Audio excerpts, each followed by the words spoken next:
Bonjour à tous et à toutes, bienvenue dans Performer l'information. Dans ce podcast, on parle data, digital, transformation, mais surtout de ce que l'information change dans les organisations. Aujourd'hui, une question devient centrale. Dans un monde qui est saturé de contenu, documents, messages, dashboards, données, contenus générés par IA, comment savoir à quoi se fier ? Le vrai enjeu n'est peut-être plus d'avoir accès à l'information, mais de pouvoir lui faire confiance. Quand les outils se multiplient, que les versions se croisent et que les décisions s'accélèrent, la confiance devient une infrastructure invisible. Alors comment remettre de la fiabilité et du sens dans des organisations saturées d'informations ? Pour en parler, deux invités autour des micros, de regards complémentaires. À ma droite, Daniel Hakim-Hamadi, bonjour. Bonjour. Vous êtes facilitateur, sociologue, entrepreneur. Vous accompagnez depuis plus de 15 ans les organisations dans leur transformation humaine, culturelle, digitale, avec une conviction forte, plus il y a de digital, plus il y a besoin d'humain. Et en face, Aurélie Rocamora, qu'on a eu la chance déjà d'avoir dans ce podcast. Vous êtes directrice innovation et marketing chez Everial. Vous travaillez sur les enjeux de gouvernance documentaire, de structuration des flux d'informations et d'intégration des usages IA dans les métiers. Bonjour Aurélie. Bonjour. Tous les deux, vous allez nous expliquer comment aujourd'hui performer l'information et comment surtout cette notion, c'est peut-être avant tout celle de performer la confiance. On va peut-être commencer par ce constat d'ailleurs. Les organisations n'ont jamais produit autant de données aujourd'hui, je crois que vous serez d'accord avec moi. On estime que les collaborateurs passent aujourd'hui 30% de leur temps à rechercher l'information dont ils ont besoin, ce qui est quand même un sacré paradoxe. Alors peut-être qu'on va pouvoir apporter de la lumière tout au long de ce podcast sur ce paradoxe-là, mais on va peut-être rentrer par une plus petite question, quoique finalement, elle va peut-être nous amener à ouvrir beaucoup de tiroirs avec Daniel Hakim. Aujourd'hui, à partir de quand une organisation commence-t-elle à ne plus croire à sa propre information ? Alors c'est une bien belle question, peut-être un petit peu à tiroir, qui concerne selon moi l'organisation, mais peut-être plus largement notre contexte sociétal. Je pense que ça ne vous a pas échappé. On n'a jamais eu autant d'informations, évidemment. On a eu une époque où contrôler l'information, c'est avoir une forme de pouvoir. On pouvait être dans la censure de l'information, puis je pense que ça ne vous a pas échappé. Aujourd'hui, si tu veux faire disparaître une information, t'en produis plus, t'en produis davantage. Donc on est vraiment à l'ère de l'infobésité. Et je pense qu'il y a un seuil quantitatif dans lequel on est arrivé avec l'appui du digital, encore plus avec l'IA aujourd'hui, qui fait qu'on produit de plus en plus d'informations, ça déborde, infobésité, et je pense que la rupture, elle commence ici. Je ne sais pas ce que tu en penses, Aurélie. Oui, complètement. Et puis, je dirais, en plus, c'est surtout le moment où on n'arrive plus à transformer cette information en connaissance. En fait, on se rend compte qu'on commence à fragmenter cette information qui est multiple. On a, au sein des entreprises, les systèmes d'information de chacun, les systèmes métiers, les ERP, les CRM, les Teams, tous les outils collaboratifs. Et en fait, lorsqu'on observe, et je te rejoins Daniel Hakim, en fait, on a une masse d'informations. Mais en fait, cette information, est-ce qu'elle sert vraiment l'entreprise au sens connaissance collective ? Et moi-même, je m'interroge justement sur le fait qu'au contraire, on est plutôt sur beaucoup d'informations fragmentées dans les parcours, métiers notamment. Et puis, on perd en fait ce caractère compréhension partagée, vraiment.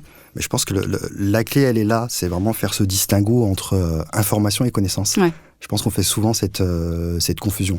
Et l'information, elle devient connaissance à partir du moment où, dans ton entreprise, puis ailleurs d'ailleurs, tu vas interagir avec l'information et en faire quelque chose. Ouais. Il faut interagir avec l'information, la faire tienne, pour en faire une connaissance. Et d'ailleurs, il y a pas longtemps, il y a un grand monsieur qui nous a quittés, Edgar Morin, qui parlait d'intelligence aveugle. Et moi, j'aime bien cette image. T'imagines que tu emmènes ta voiture chez le garagiste, que tu as un problème moteur, puis qu'il démonte tout le moteur, pièce par pièce, qu'il les regarde une par une, mais qu'il ne fasse jamais tourner le moteur au complet pour voir ce qui se passe. Je pense que c'est ça, on est dans une fragmentation, on prend les pièces, on les analyse, on les isole, ce sont nos informations, mais on ne relie jamais. Exact. On ne crée pas de connaissances. Ouais. Et on manque de transversalité aussi, à l'issue. Mais donc dans l'entreprise, ça va se concrétiser comment, ça, cet éclatement, cette du coup, ça va créer de la confusion, j'imagine. Ah oui, et puis des silos. Clairement, c'est lorsqu'on parle souvent, on va lancer un grand projet de transformation digitale, parce que alors ça a été un peu le buzzword pendant un certain temps. Je sais qu'avec Daniel Hakim, on partage un petit peu le fait que ça soit quand même assez controversé. C'est de se dire que, en fait, on a été, je pense, beaucoup d'entreprises champions du monde pour se créer vraiment des vrais silos dans les organisations, et encore moins pour finalement essayer de partager, de créer encore une fois cette compréhension partagée pour apporter aussi cette confiance même en l'information qu'on manipule, quoi. Donc j'avoue pour moi elle s'illustre vraiment comme ça. Donc un manque de clarté, de lisibilité, besoin peut-être de vérifier aussi à chaque fois du coup qu'on interagit qu'on rentre en contact d'une information. Est-ce que on n'est pas en train de remplacer le travail par la vérification de l'information qui va nourrir ce travail ? C'est évident qu'aujourd'hui, en accompagnant l'infobésité, on crée de la défiance aussi. On crée de la défiance par rapport à l'information. Il y en a une quantité, il faut la vérifier. Mais moi, ce qui m'interpelle vraiment, et je reviens sur cette notion de silo, c'est pas nouveau, les silos métiers, le marketing ne sait pas ce que fait la vente, qui ne sait pas ce que fait, etc., etc. C'est amplifié aujourd'hui avec le digital et l'IA. On se sent de plus en plus autosuffisant dans la manière à capter de l'information, et donc on s'isole. Complètement. Et on crée encore plus de silos. Donc moi, je pense que le cœur, c'est effectivement la vérification, mais plus que ça, c'est des espaces de dialogue. À quel moment, dans nos organisations, dans nos sociétés, on a des espaces pour dialoguer, pour interroger les choses ensemble, pour interroger l'information, pour en faire de la connaissance. Donc évidemment, des formations professionnelles obligent. Moi, je pense qu'il nous faut des espaces de dialogue. Ouais. Moi, je dirais aussi que cette information, en fait, comme on s'interroge sur ce rapport à la fiabilité même, en fait, on n'est pas dans une logique complètement de vérification, mais on va tout sécuriser. C'est-à-dire qu'on va ressaisir plein de fois. On va je sais pas, rechercher sur plusieurs sources. On va essayer justement de reconstruire finalement une vision assez cohérente pour être suffisamment confiant après soi pour pouvoir le partager, je pense, collectivement et vraiment faire finalement de toutes ces informations qu'on travaille et de cette connaissance-là des vrais outils d'aide aussi à la décision et d'apporter une vraie valeur en fait derrière ça. Et pas juste être défiant finalement. Et ce qui indirectement renforce aussi ces silos entre départements dans les organisations, quoi. Mais tu vois pourquoi j'appuierai encore une fois de plus la nécessité d'espaces de dialogue, de se croiser en intermétier, les cultures métiers, les expertises, etc. C'est qu'on est quand même obsédé dans nos sociétés par réduire l'incertitude. Oui. Il y a de ça, il y a de plus en plus d'incertitudes dans cette accélération, cette hypermodernité.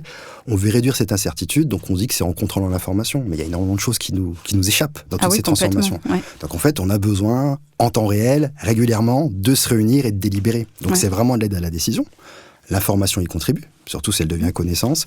Mais si on ne se croise pas, si on ne brise pas les silos, à un moment donné, cette incertitude, ça va être très très difficile de l'embrasser. Complètement. Au travers de tout ça, quand on sait que certains collaborateurs passent donc plus de 3 heures par jour à rechercher ou à vérifier cette information, est-ce qu'on est encore dans un sujet de productivité ou est-ce qu'on dépasse ça et on est dans un sujet d'organisation ? Je pense qu'on est dans un sujet d'organisation. Alors, en fait, la résultante, c'est que le collaborateur va chercher à être plus productif.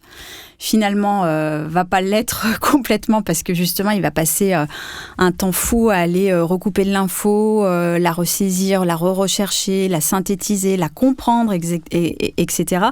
Pas, en plus, malheureusement, pas la partager avec le collectif et je rejoins le propos. Je pense que là, derrière tout ça, il y a un genre de mécanisme de protection collective. On le retrouve beaucoup dans nos entreprises. Personne n'est complètement responsable, on a du mal à décider, on est quand même les champions de la réunionnite. Donc tu sais, à un moment donné, quand tu sais pas qui va décider, quand tu n'arrives pas à délibérer, faisons une réunion. Pour exister, tu dois être dans une réunion, mais combien vous avez de réunions productives de votre côté ? À quel moment tu te dis on a tranché quelque chose ? On a décidé, on a compris les choses ensemble. Et je pense qu'il y a aussi ce phénomène-là, donc abondance d'informations, incapacité à vraiment délibérer, parce qu'on est dans un monde complexe, qu'on n'a pas de moment pour se croiser. Et les seuls moments qu'on aurait pour délibérer, pour construire de la confiance et de la compréhension mutuelle, en fait, on fait de la réunionnite et puis on décide de pas grand-chose. Mais c'est une manière de se protéger collectivement. Bon, on s'est vu, tout le monde est au courant. Parce qu'une fois de plus, au risque de me répéter, on confond information et connaissance. Après tout, Rémi, t'as eu l'info. Oui. Comment ça, t'as pas eu mon mail ? Alors, comment on distingue vraiment les deux dans l'entreprise ? Je dirais que la connaissance, c'est celle qui va donner un sens à un métier, de savoir pourquoi on le fait et quel va être l'impact aussi avec l'ensemble de l'organisation. C'est-à-dire que on n'est pas juste focus devant, devant son bureau, en train de faire sa petite tâche du quotidien, sans mesurer en fait l'impact qu'on peut avoir avec le collaborateur qui est à côté et avec qui justement il y a des synergies à construire, des réflexions à mener pour être plus efficace justement ensemble et être peut-être plus productif. Et finalement, si on se rend compte, et je reviens sur aussi l'information, si on se rend compte que le collègue à côté a une information qui est complètement différente par rapport aux collaborateurs justement qui s'interrogent, en fait, là, on n'a même pas créé de la connaissance. On a démultiplié de l'info, ça c'est chouette. Mais par contre, la connaissance qui va leur permettre vraiment en transverse de travailler ensemble et de créer quelque chose, de la valeur, ça, on l'a faiblement, quoi. Tu sais ce que ça m'évoque? Est-ce que tu n'as pas l'impression qu'en fait, il y aurait un glissement dans le rapport au métier?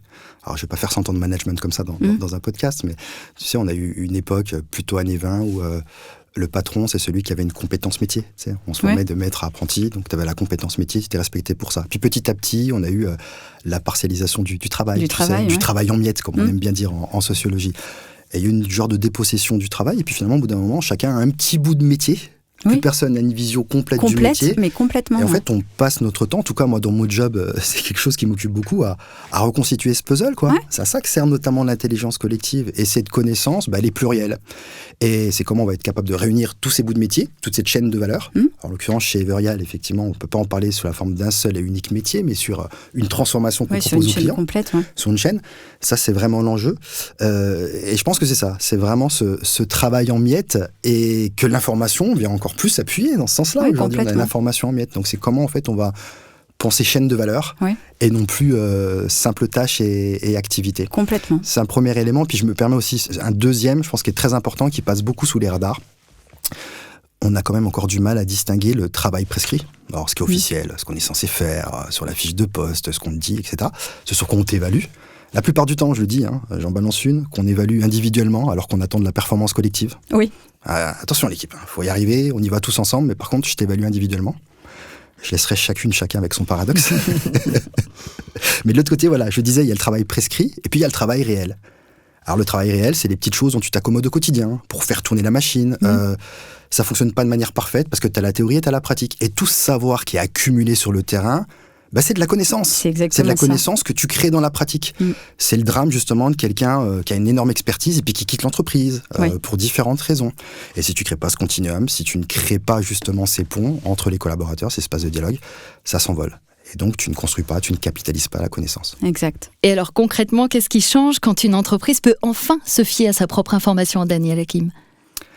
Je pense qu'on peut créer des liens de véritables liens de qualité et qui vont finalement aller de pair avec des flux. Moi, j'aime bien te parler de communication en 3D finalement.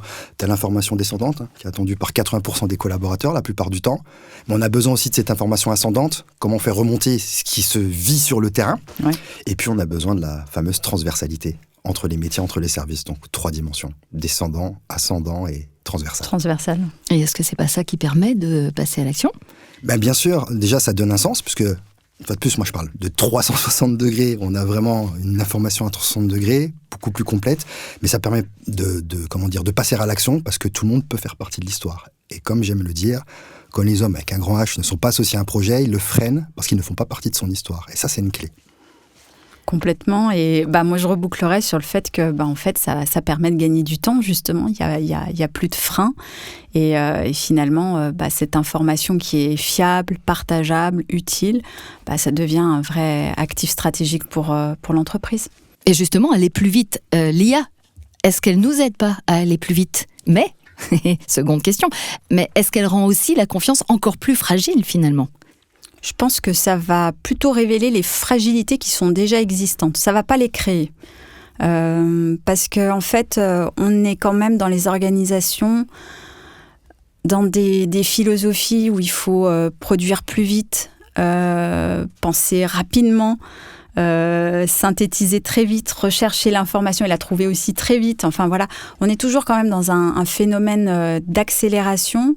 Et je pense que naturellement, en fait, les organisations, elles vont révéler leur fragilité si elles-mêmes déjà sont fragiles, j'allais dire, dans leur fonctionnement et leur organisation. Et l'IA, en fait, ça va être simplement un révélateur, en fait. Donc ça va finalement nous révéler que l'humain est le socle fondamental, si je comprends bien. Je peux le dire maintenant. Et là, oui. Tu peux le dire, là. Plus on a d'IA, plus on a besoin d'humains, naturellement. D'accord ? Donc c'est pas le ou, c'est le et. C'est l'un des drames de notre époque. Hein. On est très, très binaire, donc c'est le et. Alors il y a beaucoup de choses. Aujourd'hui, on le sait, je crois que ça a été un petit peu mesuré, mais on fait partie des champions d'Europe en termes de risques psychosociaux, de mettre au travail pour différentes raisons. Et il y a aussi cette forte crainte par rapport à la disparition du métier. Alors certains vont parler de destruction créatrice, mais l'IA est en train de tout chambouler.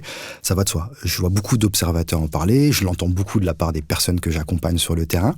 Mais quelque chose qu'on dit beaucoup moins, l'un des dangers prégnants qui arrive très très bientôt avec l'IA, et dont on peut se prémunir, c'est aussi la bonne nouvelle, c'est l'isolement. Oui, complètement. Oui, parce que, peut-être que je l'ai dit tout à l'heure, au risque de me répéter, on se sent de plus en plus autosuffisant dans la capacité à produire de l'information, pas de la connaissance, à essayer de performer dans l'activité, dans la tâche. Et puis du coup, on s'isole et on renforce un peu les silos. Donc je pense qu'il y a vraiment cette question-là qui est en lien avec l'IA. On a le danger, le point de vigilance qui est celui de l'isolement, des équipes, des collaborateurs. Puis j'allais dire la surcharge aussi cognitive, hein. Clairement, on parlait de masse d'informations. Alors avec l'IA, ça s'accélère encore plus. On en parlait tout à l'heure. Enfin, il y a cet effet de vitesse d'accélération où on voit qu'on est en capacité d'avoir des interactions très rapides justement avec son agent IA, de pouvoir créer encore plus de nouvelles choses, de se poser de nouvelles questions. Et donc en fait, in fine, oui, on contribue à s'isoler encore davantage et de pas partager, mais oui, on rentre de plus en plus dans ce schéma de vitesse et je trouve de surcharge cognitive à l'issue, quoi. Alors moi, je travaille beaucoup en ce moment des dispositifs un petit peu hybrides, parce qu'on ne va pas l'écarter, l'IA, mais c'est comment on la met dans un dispositif qui est humain, comment on la met au service des humains et pas l'inverse. Mais c'est vrai que ça a accéléré notre capacité à produire, mais pas à comprendre. Pas à comprendre. Ouais. Et là, une fois de plus, je vais me répéter, peut-être la troisième fois, espace de dialogue. Il va falloir qu'à un moment donné, on se retrouve et qu'on dialogue, quitte à avoir des dialogues désaccordés. C'est aussi avoir le goût du désaccord. Ouais. Ça, c'est quelque chose qu'on est en train de perdre et dont on a besoin pour délibérer de manière un petit peu éclairée. Ouais, et donc, l'IA peut venir outiller tout ça, mais pas remplacer. Donc, on revient quand même à cette idée que tout ça est assez flou et confus et que dans ce désordre informationnel, on est en train de raconter une histoire du fonctionnement réel de l'entreprise. Ouais. Qu'est-ce qu'on te raconte ? C'est quoi cette histoire et qu'est-ce que ça raconte du fonctionnement réel de l'entreprise, ce désordre informationnel ? Il y en a de partout. Ça s'accélère. C'est une accélération. Ça s'accélère. Toujours plus individualiste, je dirais. Encore de moins en moins transverse. Enfin, en tout cas, c'est compliqué de l'être, quoi. C'est compliqué de l'être, d'avoir et en plus en gardant des visions cohérentes. Et pour autant, je pense que là, maintenant, on a quand même des outils sur lesquels, souvent, je dis, on pourrait petit à petit créer de la valeur et indirectement avoir des collaborateurs augmentés, mais dans le bon sens du terme, dans le sens où, en fait, on se retire de, finalement, ce qui peut être contraignant, pénible, sur lesquels on ne peut pas, finalement, agir sur de la créativité, sur, justement, du test, de l'exploration. Là où on attend finalement, j'allais dire, le collaborateur et le raisonnement aussi de lui-même, de son expertise, en fait, l'IA en fait, va servir à ça. C'est finalement se retirer toutes ces tâches pénibles qui nous conduisent toujours à aller plus vite, à être plus productif, mais finalement où on a perdu, moi je trouve, cette part de créativité et de raisonnement, quoi. Créativité, raisonnement qui génère aussi une forme de robustesse une fois que nos humains dans l'entreprise restent des humains qui sont en capacité de prendre en charge leur créativité, leur innovation et puis leur compréhension globale. On a de la robustesse aussi, ça veut dire que l'entreprise elle peut continuer à évoluer sans être phagocytée par une intelligence artificielle ou des outils simplement. Oui, merci de d'étendre ça aux outils, parce que c'est quelque chose qui n'est pas nouveau finalement. Non. C'est une accélération, c'est un catalyseur, je pense. Ouais. Même si là, c'est pas mais quelque c'est pas chose... nouveau. Ouais, c'est pas nouveau, mais là, même si évidemment, il y a une véritable rupture, il faut pas se mentir, et puis on verra ce qui se passera avec le quantique, etc., etc. Mais oui, j'ai envie de répondre oui à votre question, mais il y a aussi quelque chose qui m'interpelle par rapport à ce que tu disais, Aurélie, qui va dans le même sens. Et si on avait aussi un autre problème qui était qu'on a perdu le goût du temps long. C'est-à-dire que ce qu'il y a quand même en filigrane, c'est la course au temps. On fait faire plus rapidement. Par contre, il y a des décisions, il y a des transformations qui demandent du temps. Alors, demander aux jardiniers, on ne tire pas sur les plantes pour les faire pousser, à certains moments. Donc il y a des moments où il faut... La robustesse, c'est aussi ça, en tout cas si on vient là-dessus. Moi, j'aime bien parler aussi d'antifragilité, c'est d'autres choses aussi, c'est comment on va se renforcer avec les chocs, et Dieu sait qu'on en a des chocs. Mais il y a vraiment cette question du rapport au temps, et avoir ce temps long, et la connaissance, c'est ça. Voilà, et je pense que un vrai questionnement aussi qu'on a avec la production d'informations, c'est comment c'est devenu inconsommable, et non plus un outil stratégique autour duquel on va délibérer, créer de la connaissance, etc. On va pas refaire le film, mais c'est ça. Et donc, c'est de la gestion de la connaissance. Une fois qu'on a fait ce distinguo info-connaissance, c'est comment on fait de la gestion de la connaissance sur du long terme. Sur du long terme, Alors, si on se projette sur du long terme, bon, allez, 5 ans, c'est pas si long que ça, mais à quoi est-ce que ressemblera une entreprise qui performe, du coup, vraiment l'information ? Pour moi, ça sera justement sur ce temps long et cette continuité. La continuité entre les collaborateurs, la continuité entre les métiers, entre les outils, et puis avoir en fait une mémoire exploitable, en fait, je dirais. C'est vraiment... arriver avec une connaissance utile et exploitable. Pour moi, c'est ça. Moi, je pense que ça sera très probablement une entreprise peuplée de bons traducteurs et de bonnes traductrices. Parce que c'est un travail de traduction qu'on a à faire. Traduction entre les humains, entre les cultures métiers, entre les services, maintenant entre les outils, entre l'UA et les humains. Donc je pense qu'il y a vraiment un boulot de traducteur, ça va être de dresser des ponts pour créer un continuum entre tout ça et briser ces silos. Ouais. Mais on est vraiment sur une continuité. Ouais. On arrive quand même un peu au terme de ce podcast. Vous êtes particulièrement bien éclairé sur ces questions, donc il y a beaucoup à dire. J'ai cru que vous alliez dire bavard. Je ne l'ai pas dit, justement. Et alors, pour finir, vraiment une question flash, un mot qu'on devrait arrêter d'entendre dans les organisations quand on parle d'information. Daniel Hakim. Je suis navré, ça sera 2 mots. Plus d'outils. Aurélie ? Accumulation. Eh bien merci à tous les deux pour ces mots, pour ces phrases, pour toute cette connaissance délivrée, parce qu'on parle souvent d'information comme d'un flux, mais au fond ce que recherchent les organisations aujourd'hui, c'est pas seulement plus d'informations, c'est plus de clarté, plus de fiabilité, plus de confiance. Parce qu'une entreprise qui doute en permanence de ses documents, de ses données ou de ses validations, eh bien elle ralentit. Avec Everial et ses invités, on a parlé gouvernance, IA, usage, documents, mais surtout d'un enjeu devenu profondément stratégique, c'est pouvoir faire grandir la confiance.